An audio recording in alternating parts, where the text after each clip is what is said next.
Today I'm going to introduce to you these manual laminators. They are, look pretty basic, but in fact with these machines you can do anything from mounting to laminating to face mounting behind acrylics. The machine consists of two rubber rollers which have the exact hardness which is needed to do these kinds of work. The lower roller is driven by a handle, and the distance between the lower and the upper roller is determined by those two adjustment wheels.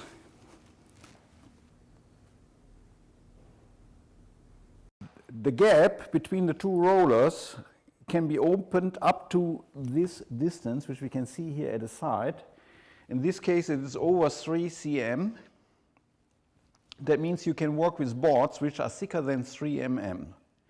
The smaller machines, they have little thinner rollers, therefore the gap is even larger.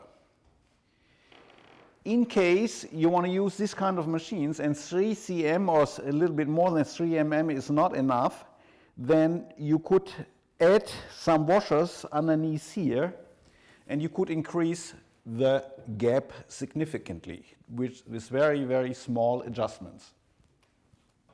For the setup of these machines, we use a little trick. In order to control the material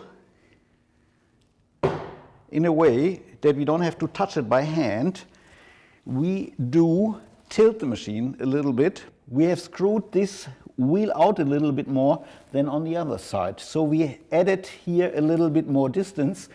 Because of that, the machine stands higher on that side. Therefore, the material can roll by itself parallel to the roller.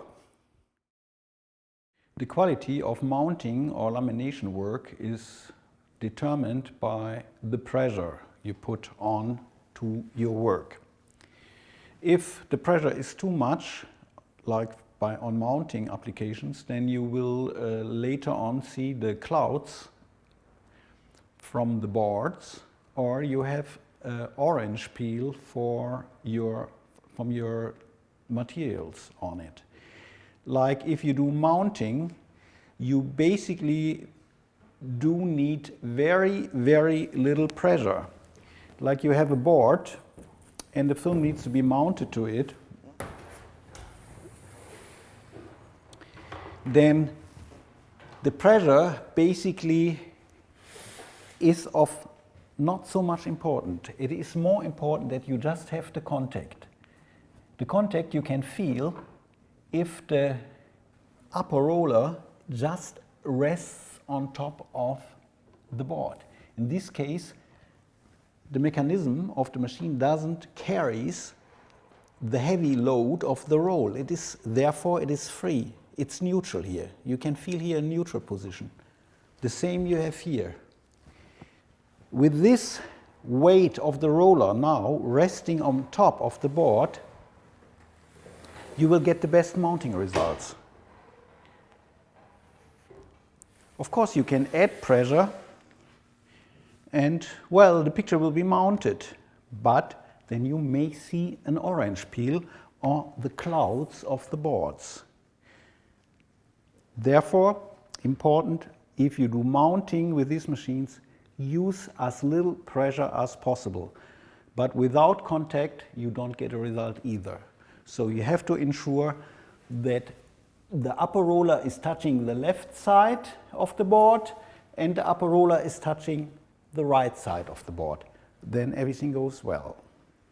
The result of lamination work is very often determined also by the temperature, by the room temperature. Since you do not have a heater inside the rolls here, in the winter time you may have in your workshop maybe only 15 degrees, and that's not enough.